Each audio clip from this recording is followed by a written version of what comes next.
Appamada's programs and facilities are supported through your generosity. Your support really does make a huge difference. You'll find a link for contributions on the website at appamada.org/contribute. Thank you so much.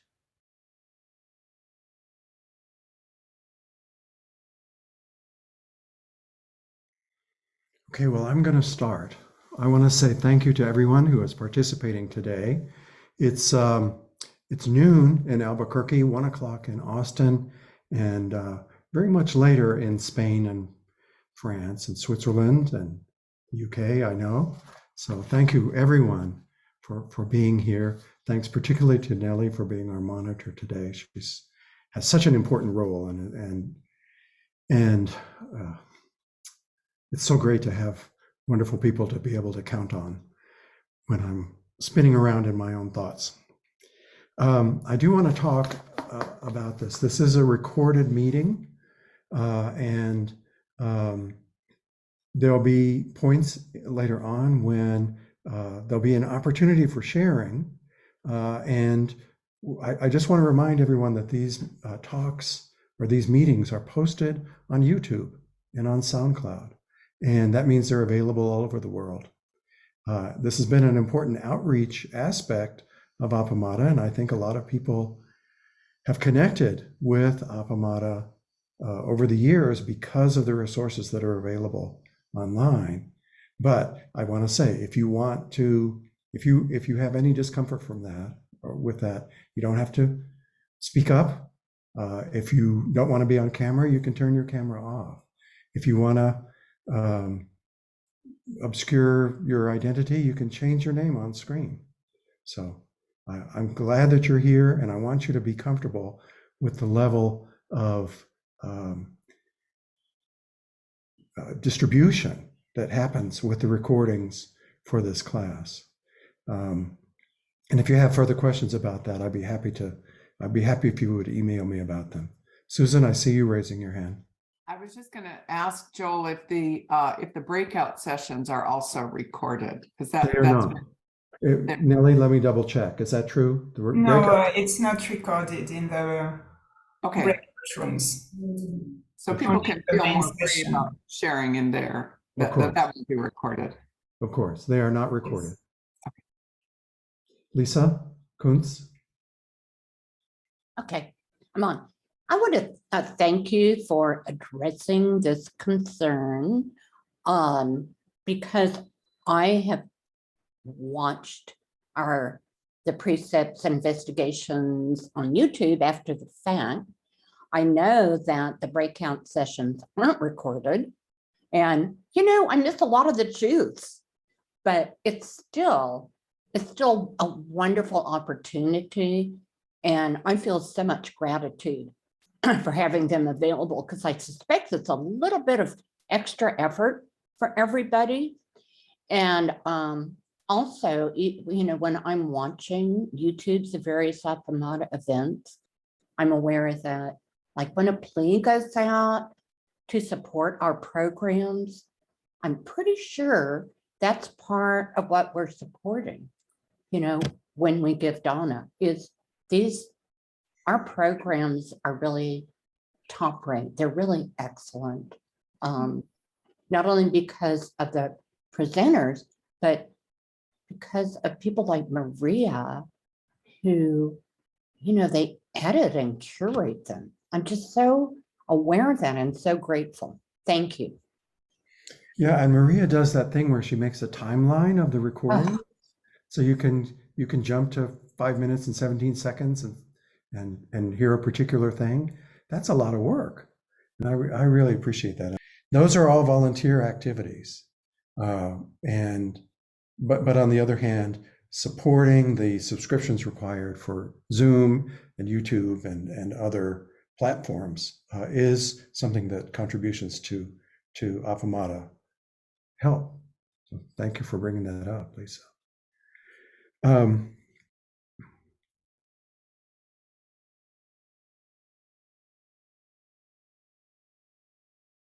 Okay, well, let's take 5 minutes to sit in silence, I want to give a prompt for our sitting, which is the first few lines of Torei Zenji's Bodhisattva's vow, which we have discussed before, but is very much in line with keeping, taking up the path to keep a clear mind. So, when I, a student of the way, look at the real form of the universe, all is the never-failing manifestation of the mysterious truth of the awakened life. In any event, in any moment, and in any place, none can be other than the marvelous revelation of its glorious light.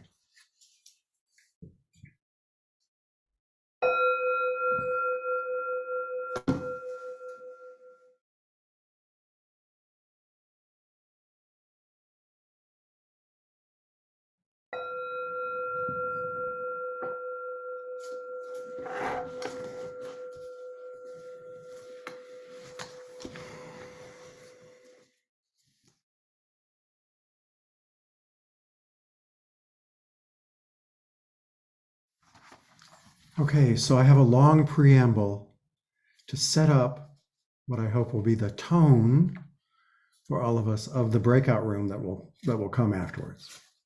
And so we'll be talking about the precept we've been engaging with. The traditional phrasing of this precept is not giving or taking drugs or intoxicants. Diane Rossetto phrases the precept, as I have said, more broadly, more probingly, as I take up the way of cultivating a clear mind. I will come back to the intoxicants, what Rumi calls the many wines, later on. I hope you enjoyed that poem if you had a chance to read it. First, I want to spend some time on what seems like a simple question.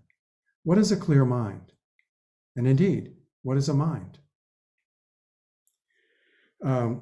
In the Shoyo Roku, or Book of Serenity, I've never said that word before, so pardon me stumbling, a collection of koans from medieval China, case 67 presents a teaching called the Kegon Sutra, which is said to contain teachings that the Buddha gave a week after his enlightenment breakthrough experience. I'm going to hold my papers up so I don't be looking down all the time. Here's the quote. Shakyamuni Buddha said, "Now, when I view all beings everywhere, I see that each of them possesses the wisdom and virtue of the Tathagata, because of their attachments and delusions, they cannot bear witness to that fact." So, as you probably know, a Tathagata is anyone who has had the breakthrough experiences that the Buddha had just had, realizing that nothing is independent as a self, because everything is inextricably connected and is in unstoppable flux. But does the Buddha emphasize that he is unique in having had that realization? No, just the opposite. He says that all beings possess the wisdom in virtue of the Tathagata, but they don't know it. Why not? Because of their attachments and delusions.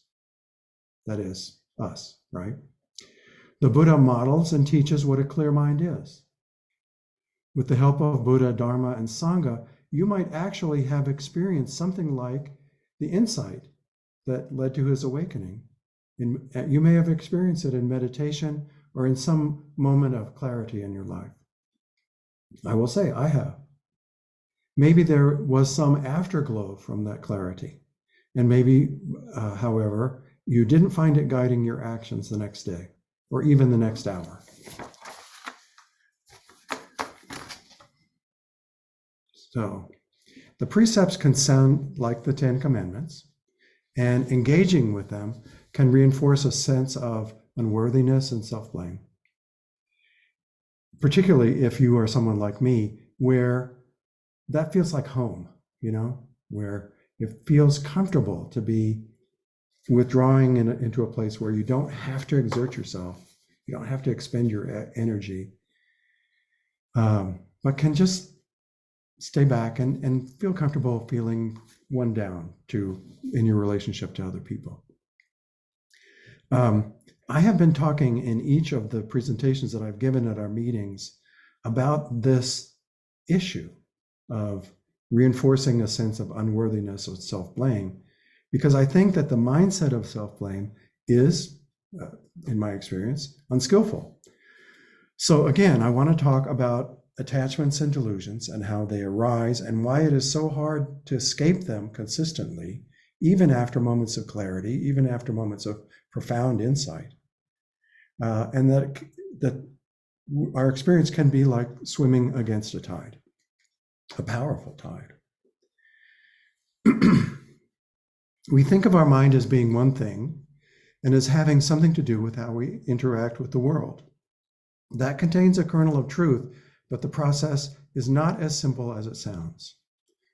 All the parts of our body-mind system are integrated, but neuroscientists have shown that it's possible to see that some of them are doing things that look really quite independent.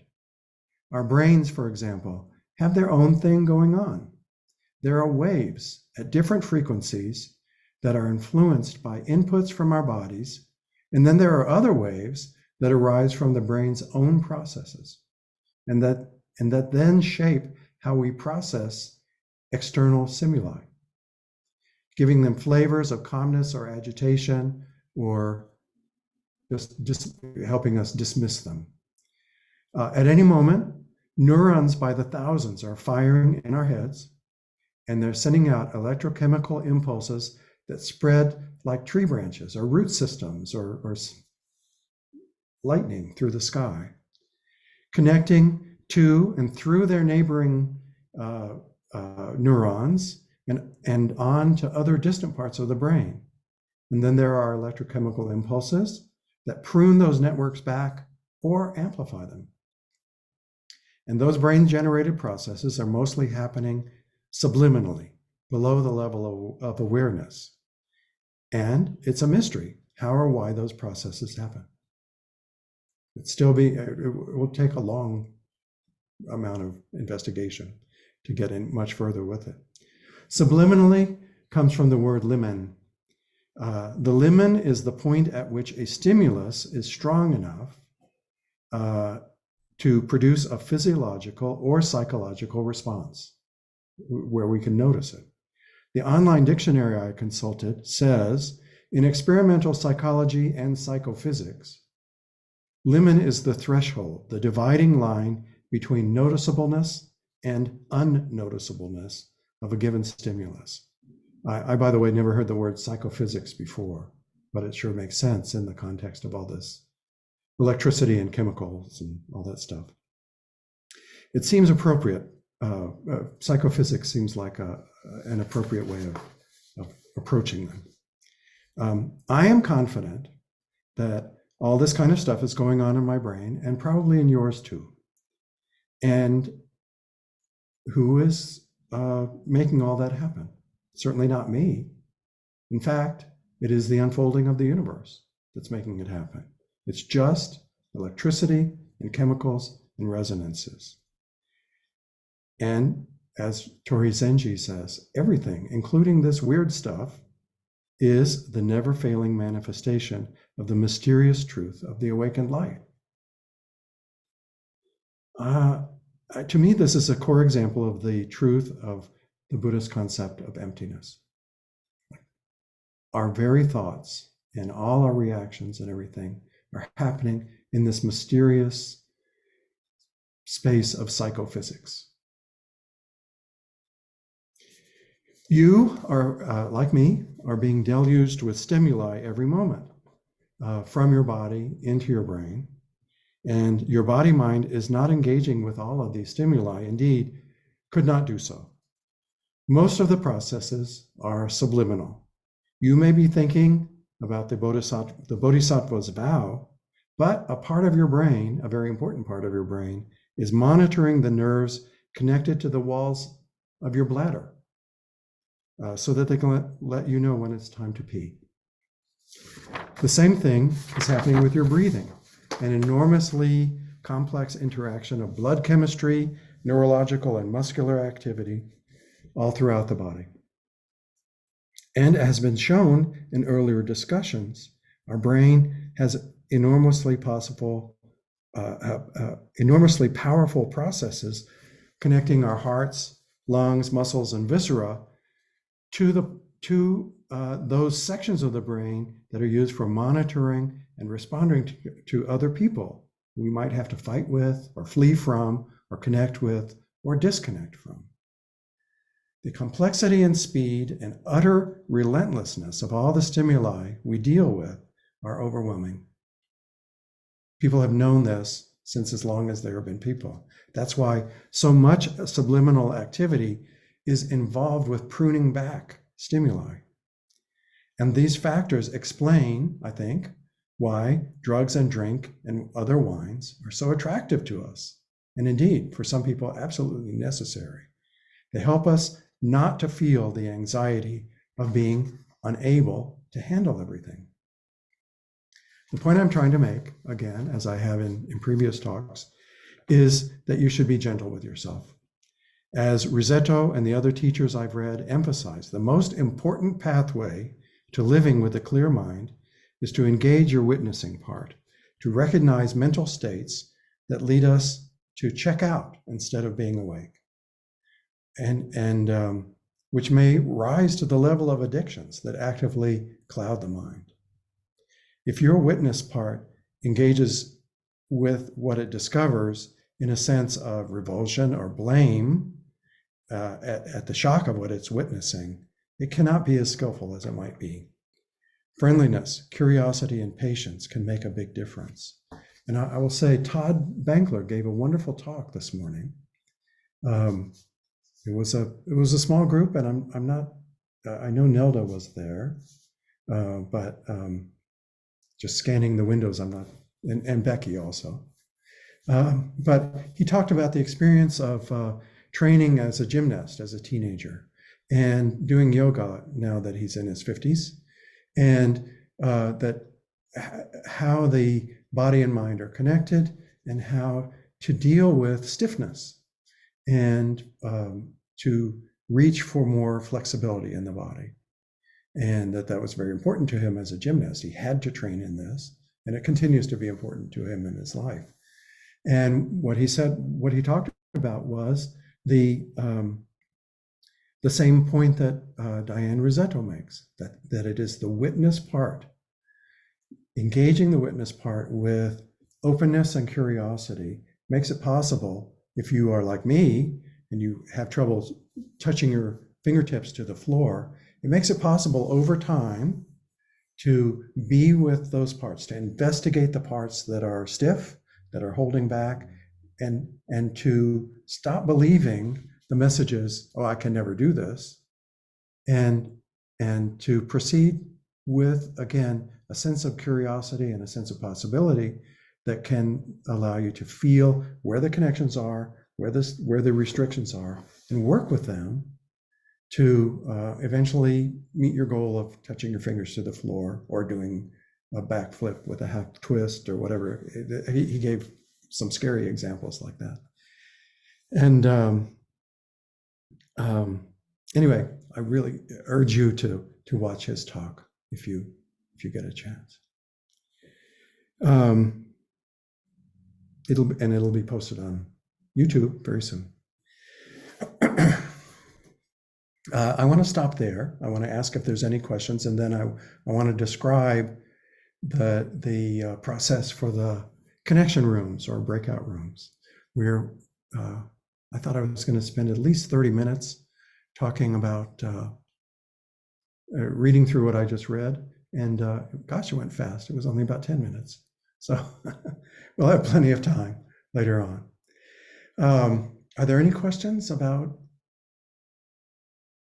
what you engaged with the reading? Anything about what I was saying? Any pushback on why I keep harping on this point, meeting after meeting, about why it's necessary to be gentle with yourself, and how there are so many factors in our physiology and and other things that are working against us being awake and kind and patient and love and full of loving kindness, Lisa Judge. Well, I thought about this last night as I was trying to go to sleep. I had a very difficult day yesterday. I'm in a condo community and I'm the board president, and there was just an literally unbearable amount of drama, anger, animosity. I've never lived in a place where this sort of stuff happened. Lisa Kuntz, I thought of you also as I was going to sleep. And I was laying there and I was experiencing anger, and I almost want to say rage, like I've never experienced before. And my brain, I was thinking, oh, wouldn't it be nice just to take a pill and my brain will just kind of drift off into who knows what. And I slept very little during the night because I couldn't get my whole sensory system calmed down. So I was working to stay present, but by staying present, I was fucking miserable, excuse my language. So I guess I'm just bringing that up because I guess that's just one of the burdens of, or maybe I kept thinking, well, Pema Chodron says if you stay with a feeling for 90 seconds, it'll float away, but it wasn't floating away. So I don't know if I just wasn't doing it right or what. So that's why I raised my hand. Thank you. Yeah, I mean, Pema Chodron has had plenty of experience with loss and with physical illness and pain and other major factors. But I mean, what you were just pointing to goes out of the realm of these kind of pastel versions of aversion and ignorance that we live in, and goes to really the shock of your nervous system reawakening those feelings over and over again, and how difficult that is. Certainly, I mean, I've had times in my life of grief, of pain, and other emotions where that's happened to me as well. I've calmed down a little bit and then it pops back up. Certainly grief is one of the strongest examples of that. The loss of a relationship, the loss of contact with a person through death or through a rupture can be just that kind of experience. So thank you for bringing that up, Lisa. Okay, well, thank you. Yeah, briefly, I really want to respond to that, Lisa Judge. Oh my goodness, thank you. Thank you for that wonderful word, psychosocial. What a great keyboard shortcut. It's so helpful. And now what's coming up for me is like when I get these feelings of being totally dysregulated and hijacked. I mean, some of them in the past have seemed extreme to the point of being pathological. It's just like, well, anyhow, it's like, yeah, I don't have control. I really lose power. And while I'm talking, I can see that is where my frustration comes in and my unkindness towards myself. I mean, I'm not even thinking those words. I'm just feeling it in my body. It's like, well, I'm following the rules in a way. And why isn't it working for me like it worked for Pema Chodron? Although it took her a long time, but I do have the perception that it's not working for me the way I want it to. Wow, a lot came up when I verbalized that. That's it. Thanks, Lisa. Becky? I guess I have a lot of compassion happening for what you each have been stating is very clearly what happens in our bodies when we do bump into something that's is a shock or is deep feeling, or that has connections back through our lives in a way. And I'd just like to offer something that has helped calm me during those times. And that is a song that came to me, and I'd just like to share it with you. And if anybody already knows it and wants to sing it with me, feel free to, but don't turn off your, like, don't unmute, but sing, because it really, you'll feel it. I'm going to sing it 3 times, and if you can join in, you can get a sense of what it does in our bodies, I think. So, how simple can I make this? How simple let it be. Breathe in, breathe out. Breathe in, breathe out. How simple can we make this? How simple let it be. Breathe in, breathe out. Breathe in, breathe out. How simple can we make this? How simple let it be. Breathe in, breathe out. Breathe in, breathe out.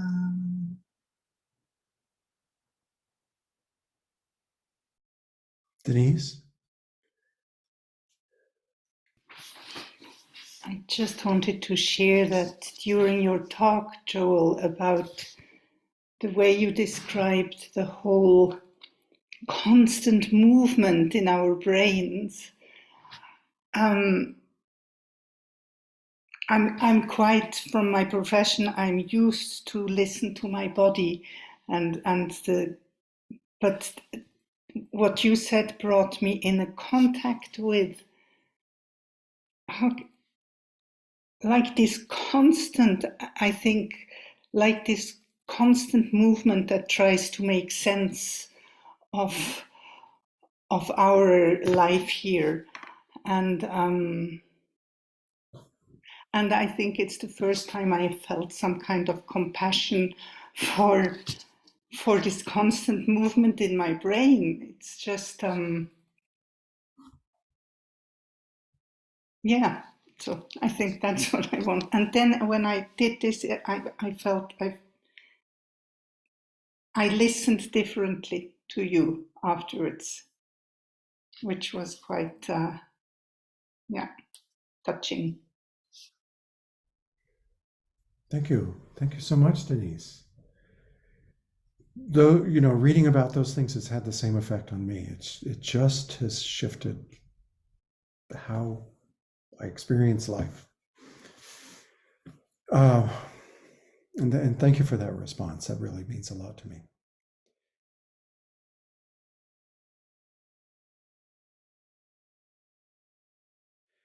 Okay, so we have just had some wonderful examples of what I hope will happen in our connection room or breakout rooms, as they're called.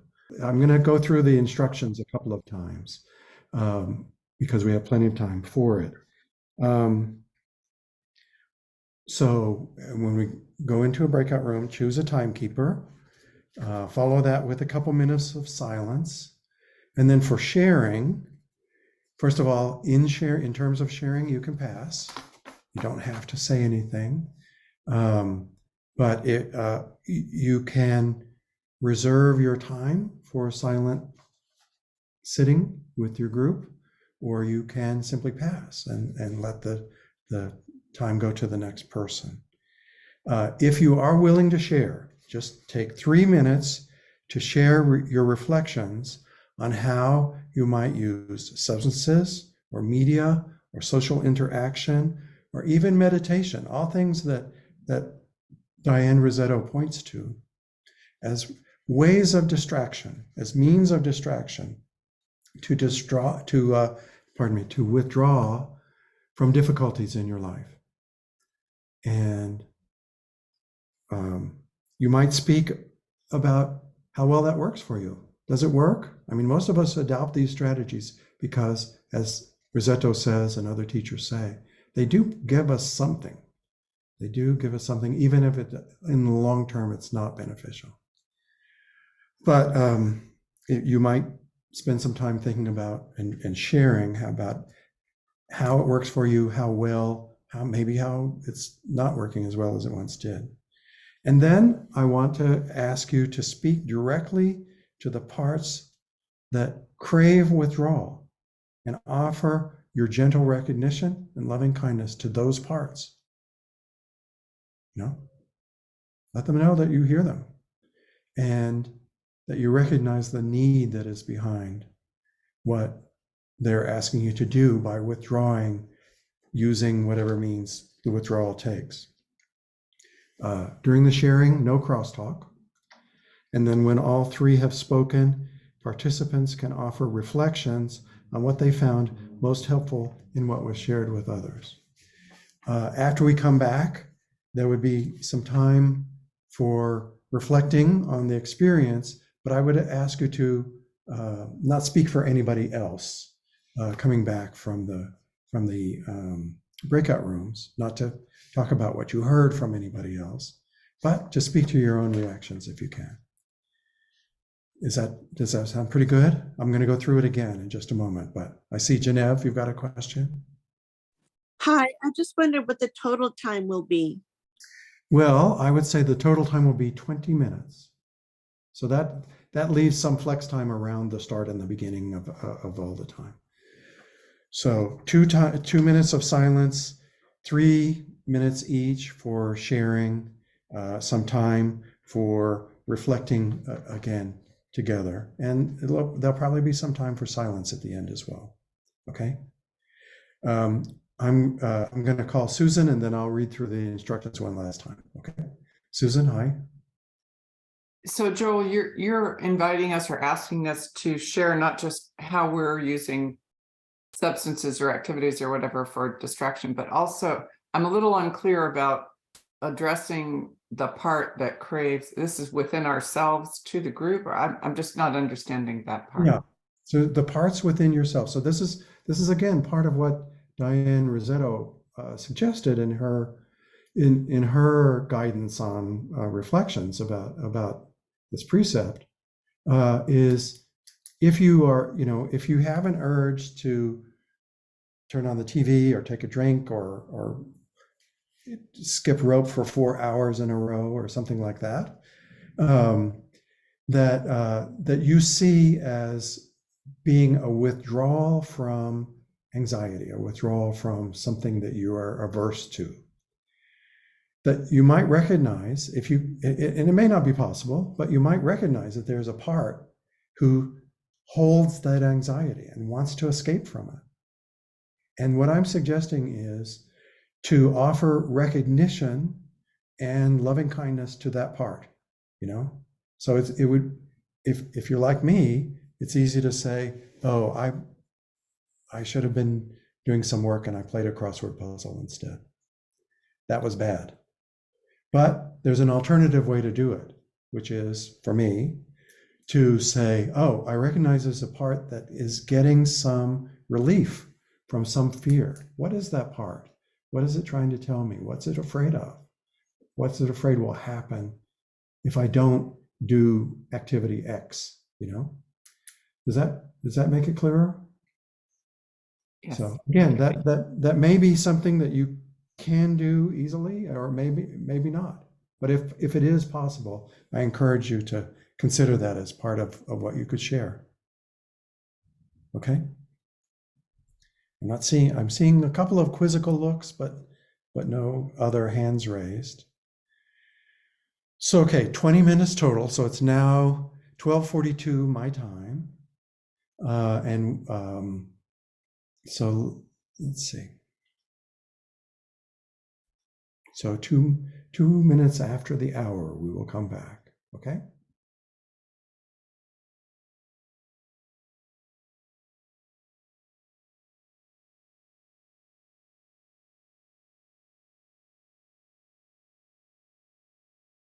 Thank you.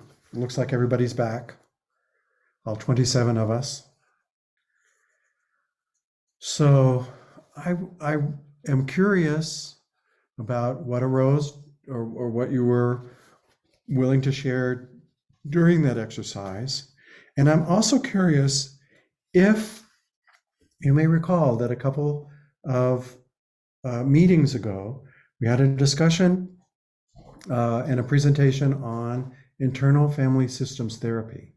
And during the brief video that was presented, the therapist in Austin who was recorded, I'm sorry, I'm blanking on her name, but she talked about the qualities of self, which of course in Buddhist terms would be more like non-self, but the qualities of self identified by Richard Schwartz, the progenitor of internal family systems therapy, and that he identified as 7 C's and 5 P's.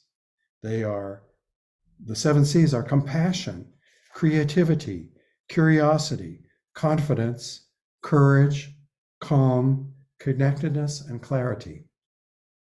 So I think I've sent this out before, but I'll be sending it out again.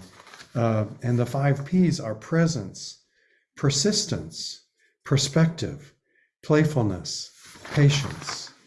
And I'm just wondering, I'm curious about this.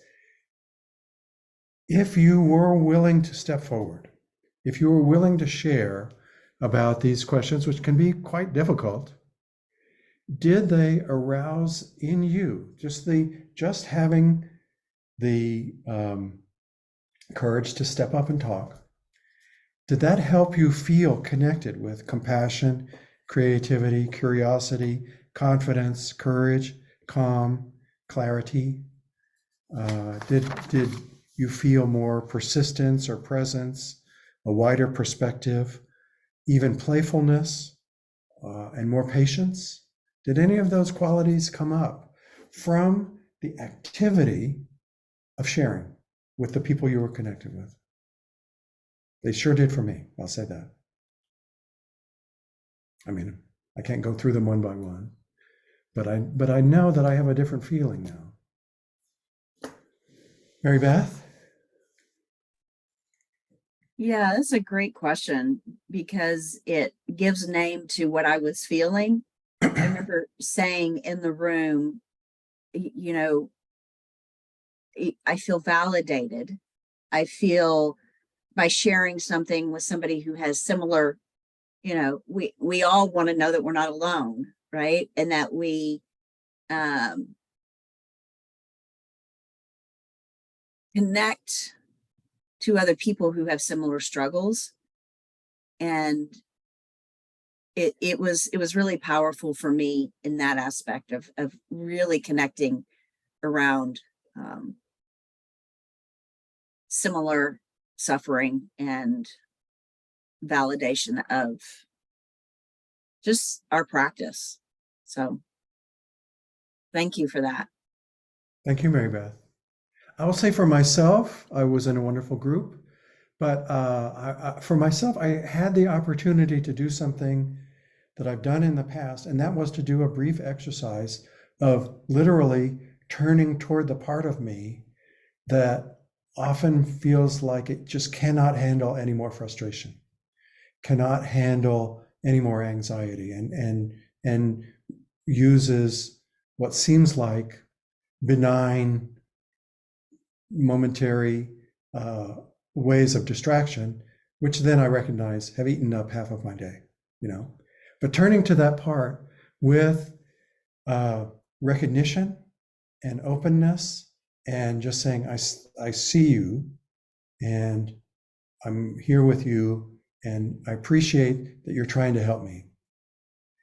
And so I did that as an exercise. And just as you said, Mary Beth, to be able to speak to other people, to do that as an exercise with other people who were gently holding me in loving presence while I was doing that, was enormously helpful for me.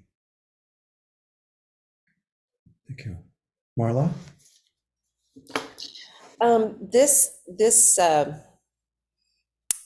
precept has always really spoken to me, not because of the confessional nature, which is off-putting to many people. To me, the use of the word intoxicant seems sort of challenging and judgmental. And when I realized that it's all about intent, just the same way that it is with most of our behaviors, almost anything can be positive until as I described it in our group, where you come to a corner and then suddenly your intention changes and it becomes a distraction or a way to separate yourself from yourself or from others or from something, a distraction as we call it. So the question is, when does it cease to serve me, and when do I go over that edge into a separation impulse? And so intention, again, intention for me is the key to recognizing when something goes from being helpful to being unhelpful. Mm-hmm. How do you find what your intention is? How do you monitor how it's changing? Me? Yeah. A sense of connectedness, whether it's there or not there. When I start to feel a distance, and sometimes that's intentional, it's fear, it's repulsion from the intimacy, a desire to isolate for whatever reason, anxiety, or there's 1,000 different reasons. But yeah, that knowledge that, oh, I want to get away. Mm-hmm.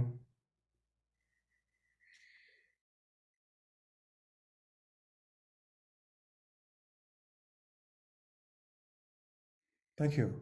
I'm reminded with something that you just said. We've also, had a little bit of a brief presentation about right use of power. And right use of power is a rubric for thinking about your impact on other people. It was designed specifically for psychotherapists, but applies in any kind of helping profession where there is a powerful power differential between someone who's in a kind of a guiding role, perhaps, or between someone in an up power role that can be guiding or can be supervisory or can be various other terms like that, and someone who's in a down power role and just trying to do their job and while they're being supervised and instructed on how to do it. In the right use of power training, which Peg presented to a small group yesterday in a very good workshop session for Council 5 members. There's an emphasis on the responsibility of the person in the up power role, and I realize that what we're talking about is mostly so far a kind of internal dialogue that we're having with ourselves, or group discussion within the group going on in our heads. But it is also important to, it came to me while I was in the breakout session, to be monitoring the effects of withdrawal on the people around us. I thought of myself as a parent and, my relationship with my son. And was I really paying attention as much as I needed to be as a father when my son was living with us? And am I doing that in a way now that what the creator of right use of power, Cedar Barstow, phrased it is, the person in the down power role has 100 100% responsibility for maintaining his or her integrity and for being honest and open and forthright and active in the relationship. But the person in the up power role has 150% responsibility. And that means a greater responsibility to maintaining, to watching for signs of breakdown, for maintaining the relationship in a way that is conducive to growth for both, and truthful and positive in that way. I'm messing up the language terribly, and I wish I had the book in front of me so I could quote from it. But it occurs to me that in this kind of interior dialogue, where we have our bigger selves and our smaller selves, and they are going back and forth, that the bigger self has 150% responsibility. That it may not be easy, but that it is for those parts of us that have the capacity to realize that every single thing in the world is the never failing manifestation of the mysterious truth of the awakened light, that we have more responsibility in that part than we do, that we can extend, I should say, not than we do, but that we can extend to those parts within ourselves that don't have the capacity for that recognition, and that we can help them. So I hope that makes sense. Denise? I wanted just to connect what you said from the IFS point of view, because if I understood well, you described a part of you that was going onto an edge and suddenly became disturbing. And it could be, if I use the IFS language, that first it's like a manager who helps you go through life. And then it turns into a protector when it protects something that is very hurting in you. And then it starts to do things that could be perceived like harmful for other parts. So sometimes it's one part that suddenly changes the role. And then what Joel described, if you connect to it, when it changes the role, you give it a possibility to change again, if this makes sense. Thank you, Denise. I'm just reminded that there are so many people with so much expertise, lived expertise, and great dedication to their profession, who are like Denise, who know about these things in ways that I don't. And yet I've had the gall to be talking about them for this group. I hope I've not done too much violence to the various things that I've touched upon. And I'm very, very grateful for the opportunity to learn in this kind of setting.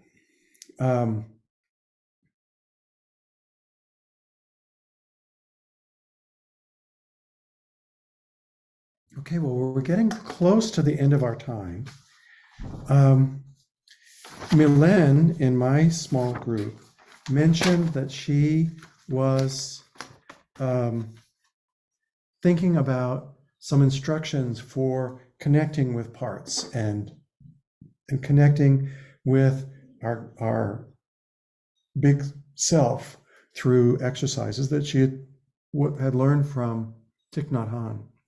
And I want to close what I'm doing here with a quotation from Thich Nhat Hanh. I'll send out a link to the webpage that has this. But he has a book called The 5 Trainings, which is a restatement of the precepts as trainings. And instead of focusing on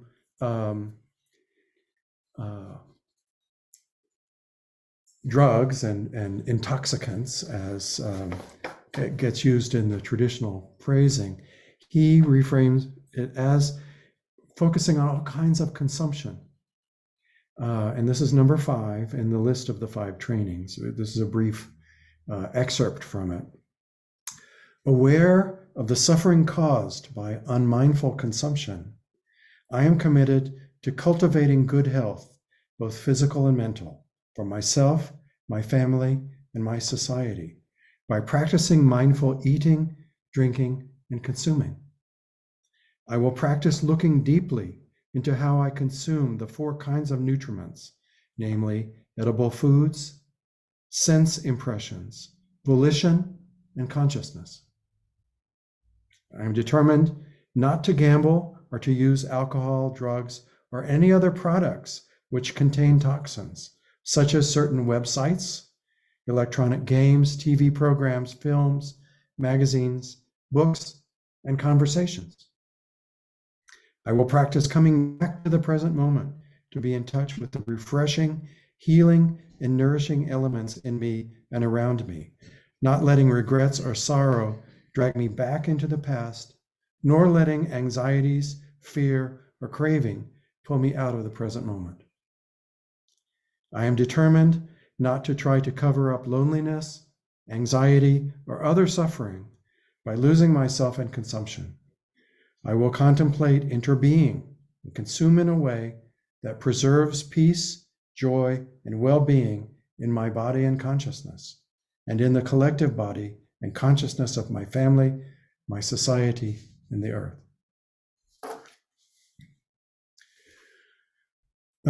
Milen, I don't know if you can connect now, but do you have anything that you wanted to share about the breathing exercises that you were describing before? No, it was just Nhat talking about deep breathly and reconnect with yourself, like saying to yourself, like, hey, I am Hanh. Like when you are entering your physical house, but this is a metaphor to go back to yourself. That was it. I don't know if it's clear. Thank you. Lisa Judge just sent me a message in chat, and I'm sorry that I had not seen this before, but she asked if I acknowledge that Asoka's father has died, and that he's with us today.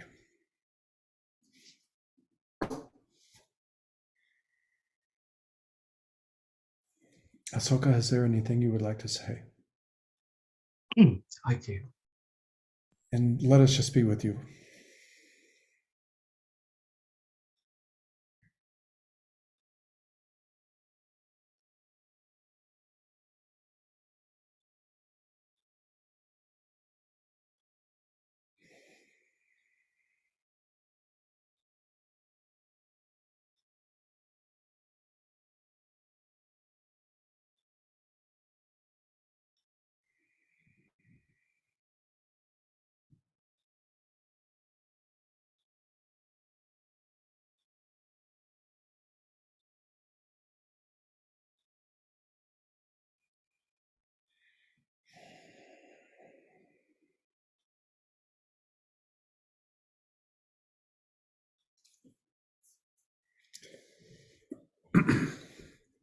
Let us close for today, unless there's additional that anyone would like to offer.